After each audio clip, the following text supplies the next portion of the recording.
जी प्रणाम। और ख़ास तौर पर जब पूरे देश की बेटी माँ बहनों का सम्मान, स्वाभिमान, अभिमान, उसकी प्रतिष्ठा और इज्जत, ना तो सिस्टम, ना तो परिवार, ना तो अपने लोग और ना ही समाज को भीतर से कोई रिस्पेक्ट ना हो। बेटियों को, माँ बहनों को भगवान की तरह पूज लिया जाता है, लेकिन इज्जत नहीं की जाती और जुगे जुगे इज्जत नहीं हुआ। राम के बगैर सीता की कोई मंदिर नहीं, पार्वती की कोई मंदिर नहीं, राधा रुक्मणी की कोई मंदिर नहीं। आप इतिहास उठा करके देखिए, बस दुर्गा, काली, लक्ष्मी, जहाँ डर है या आवश्यकता है, लक्ष्मी से पैसे आएंगे, दुर्गा काली से डर है तो उसकी पूजा, मीरा की नहीं, अहिल्या की नहीं, कौशल्या की नहीं, बस परंपरा बची हुई है। हमने एक युद्ध के समय देश के माँ बहनों ने अपने अपने परिवार के बीच जवानों को एक धागा रक्षा कवच के रूप में बांधा था कि ये बहन की दुआएं हैं। बहन ने तो दिल से दुआ दी थी, लेकिन आज रक्षाबंधन सिर्फ एक परंपरा बन गई है। मैं सबसे पहले ऐसे समय पर हम पुनः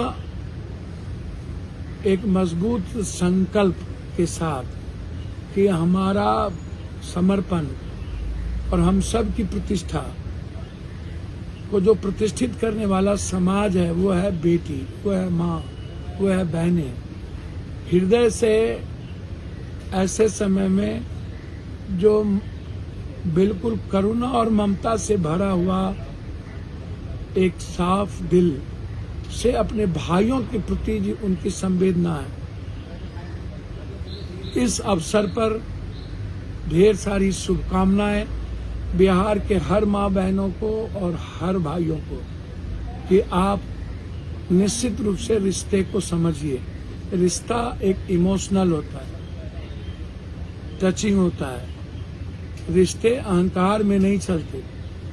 रिश्ते हमेशा बिना प्रतिक्रिया दिए हुए भी हम आगे बढ़ सकते हैं। मैं बधाई देता हूं। आज सावन का अंतिम महीना, शिव आराध्य गुरु को हम सब एक नए मानव कल्याण के लिए अपने को समर्पित करते हैं। बधाई हर शिव परिवार को। और जो लोग सिर्फ डर के कारण नहीं, पाप और पुण्य के कारण नहीं, भगवान से मांगने के कारण नहीं, जो लोग शिवरात्रि में दिल से गए हों, उनको भी बधाई। मैं एक बात आग्रह करूंगा कि मैंने परंपराओं के रिश्ते और पूजा को तो देखा है, लेकिन मुझे याद है कोरोना, जहां पर माँ बहन बेटी सारे रिश्ते खत्म हो गए थे, कोई किसी को टच नहीं करता था। कोरोना के पहले तो लगता ही था, जब हम बहनों को बांझ कहते थे, सती बना देते थे, विधवा।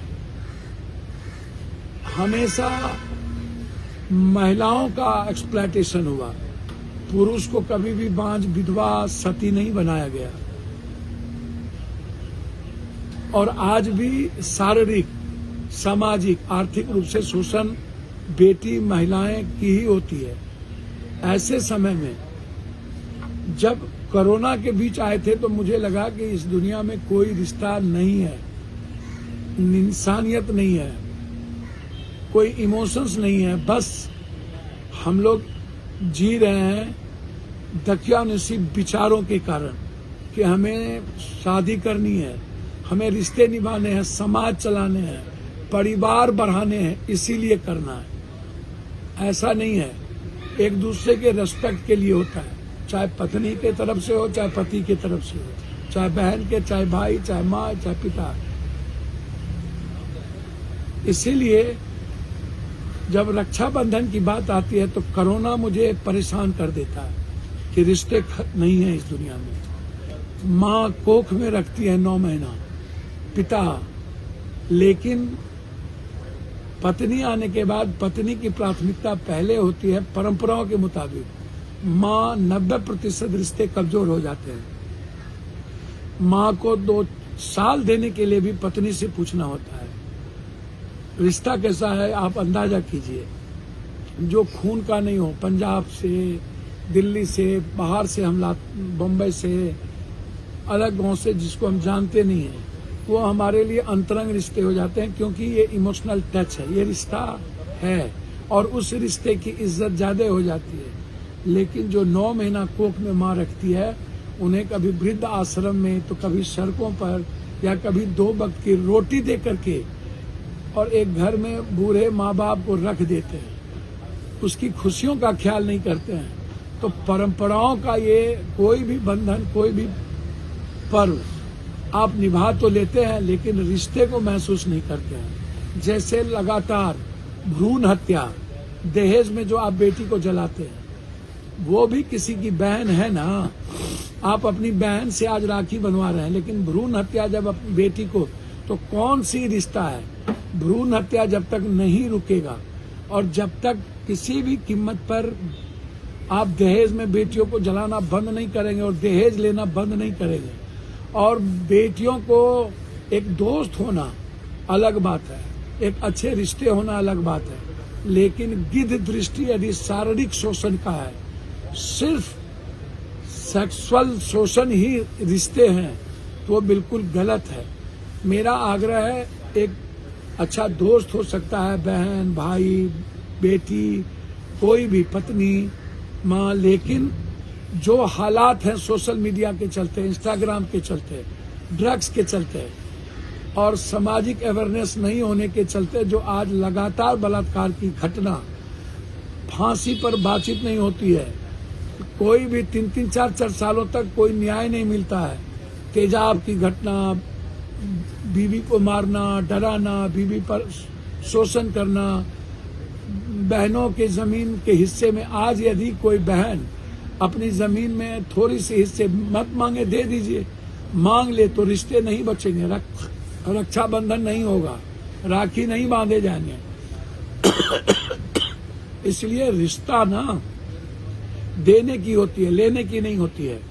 इसलिए मेरा आग्रह है, रक्षाबंधन तब आप करिए जब आप इज्जत करिए, बेटियों की, माँ की, बहनों की सम्मान करिए, उसको डराइए नहीं, उससे नफरत नहीं करिए, उसका शारीरिक, सामाजिक, आर्थिक शोषण की कल्पना न करिए, दहेज मत लीजिए और भ्रूण हत्या मत कीजिए, जलाइए नहीं, तरपाइए नहीं। आप सभी लोग, 90% लोगों की अवधारणा है बहनों और बेटियों के प्रति, और कोरोना तो आप जानते ही हैं, रिश्ता कोई चीज नहीं होता है। तो रिश्ते को महसूस करिए और इन बुराइयों से बचिए और बलात्कार की घटना को रोकिए। यदि आप जब तक दूसरों के पड़ोसी की बहनों को अपनी बहन नहीं समझते और यदि उस रिश्ते को नहीं समझते हैं, या दूसरों की बेटी जब घर में आता है तो उसको प्रताड़ित करते हैं और अपने घर में फर्क करते हैं, या भ्रूण हत्या में अपने ही कोख की बेटियों को आप दफन खत्म करते हैं, और दहेज बार बार प्रताड़ित करके आप दहेज पर आप जुल्म करते हैं, तो ऐसे पर्व को नहीं मनाना ज्यादा अच्छा है। पुनः एक बार आपको बधाई, मुबारकबाद, धन्यवाद, नमस्कार।